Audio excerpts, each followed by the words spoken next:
Welcome all to சரிதா சமையல். இன்றைக்கி நம்ம சமையலில் பூசணிக்காய் மசாலா எப்படி பண்ணுறதுன்னு பார்க்கலாம். இது சாப்பிட்றதுக்கு நல்லா வெண்ணெய் மாதிரி வழுவழுப்பாக அவ்வளோ டேஸ்ட்டாக இருக்கும். சாதம், சப்பாத்தி, தோசையோடலாம் வச்சு சாப்பிட்லாம். ரொம்பவே சூப்பராக இருக்கும். இப்போது இந்த பூசணிக்காய் மசாலா எப்படி பண்ணுறதுன்னு பார்க்கலாம். இந்த பூசணிக்காய் மசாலா பண்ணுறதுக்கு ஃபஸ்ட்டு ஒரு பேன் சூடு பண்ணிவிட்டு இதில் அரை கப் வேர்க்கடலை சேர்த்து நல்லா செவந்து வரட்டும். பொறுமையாக வறுத்து விட்டுடலாம்.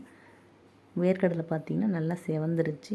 இதை வேறு பிளேட்டில் மாற்றி நல்லா ஆற வச்சு தோல் நீக்கி ரெடி பண்ணி வச்சுக்கலாம். அதே பேனில் 2 ஸ்பூன் நல்லெண்ணெய் சேர்த்துக்கலாம். இந்த பூசணிக்காய் மசாலா நல்லெண்ணெய் சேர்த்து செய்யும்போது நல்லா டேஸ்ட்டாக இருக்கும். எண்ணெய் காஞ்சதுக்கப்புறம் இதில் அரை கப் தேங்காய் துருவல் சேர்த்துக்கலாம். இது கூடவே 4 காஞ்ச மிளகாய், கொஞ்சமாக புளி சேர்த்து 1/4 ஸ்பூன் சீரகம் சேர்த்து இதை பொறுமையாக நல்லா செவந்து வர அளவுக்கு வறுத்து விட்டுடலாம். அடுப்பை சிம்மில் வச்சுட்டு வறுத்துக்கலாம். அடுப்பை ஹையில் வச்சு வறுக்கும்போது தேங்காய் தீஞ்சு போயிடும். அதனால் பொறுமையாக சிம்மில் வச்சுட்டு வறுத்து விட்டுடலாம். தேங்காய் பார்த்திங்கன்னா நல்லா வறுப்பட்டுடுச்சு.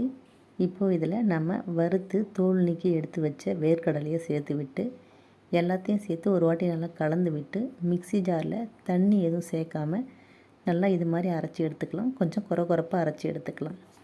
இப்போது அதே பேனில் மறுபடியும் 2 ஸ்பூன் நல்லெண்ணெய் சேர்த்து எண்ணெய் காஞ்சதுக்கப்புறம் இதில் அரை ஸ்பூன் கடுகு நல்லா பொரிஞ்சதும் இது கூடவே பார்த்திங்கன்னா கொஞ்சமாக கருவேப்பிலை சேர்த்து விட்டு 2 வெங்காயம் பொடியாக கட் பண்ணி சேர்த்துக்கலாம். வெங்காயம் ஓரளவுக்கு வதங்கி வந்தால் போதும். வெங்காயம் நல்லா வதங்கிடுச்சு. இப்போ இதில் நம்ம மசாலா பொருளை சேர்த்துடலாம். 1/4 ஸ்பூன் மஞ்சள் தூள், இது கூடவே 2 ஸ்பூன் குழம்பு மிளகாய் தூள் சேர்த்து விட்டு இப்போது இதுக்கு தேவையான உப்பு சேர்த்துக்கலாம். சேர்த்துட்டு 1/4 கிலோ பூசணிக்காயை நல்லா தோல் நீக்கி கட் பண்ணி எடுத்து வச்சுருக்கேன். இப்போ பூசணிக்காயை சேர்த்து விட்டு நல்லா கலந்து விட்டுக்கலாம். பூசணிக்காயும் மசாலாவும் நல்லா மிக்ஸ் ஆனதுக்கப்புறம் இதில் அரை டம்ளர் தண்ணி சேர்த்துக்கலாம்.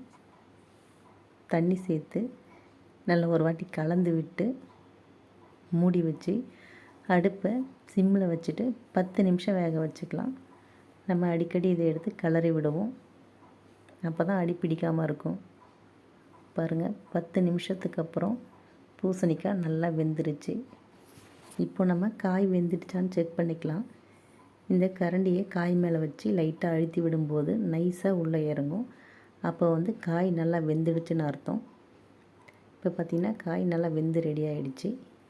இப்போ இதில் நம்ம வறுத்து அரைச்சி எடுத்து வச்சுருந்த அந்த வேர்க்கடலை தேங்காயை சேர்த்து விட்டு மிக்ஸி ஜாரை கழுவி கொஞ்சமாக தண்ணி சேர்த்துக்கலாம்.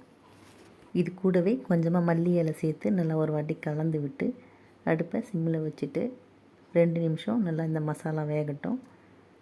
2 நிமிஷம் ஆனதுக்கப்புறம் நல்லா ஒரு வாட்டி கலந்து விட்டு அடுப்பை ஆஃப் பண்ணிக்கலாம். அவ்வளோதாங்க, ரொம்பவே சூப்பராக நமக்கு பூசணிக்காய் மசாலா ரெடி ஆகிடுச்சு. சாப்பிட அவ்வளோ டேஸ்ட்டாக இருக்கும். ட்ரை பண்ணி பாருங்கள். வீடியோ பிடிச்சிருந்தால் லைக் பண்ணி, ஷேர் பண்ணி, கமெண்ட் பண்ணுங்கள். என்னோடய மற்ற வீடியோஸ்லாம் பார்க்கணுன்னு நினச்சிங்கன்னா சரிதா சமையலுக்கு சப்ஸ்கிரைப் பண்ணுங்கள். தேங்க்யூ.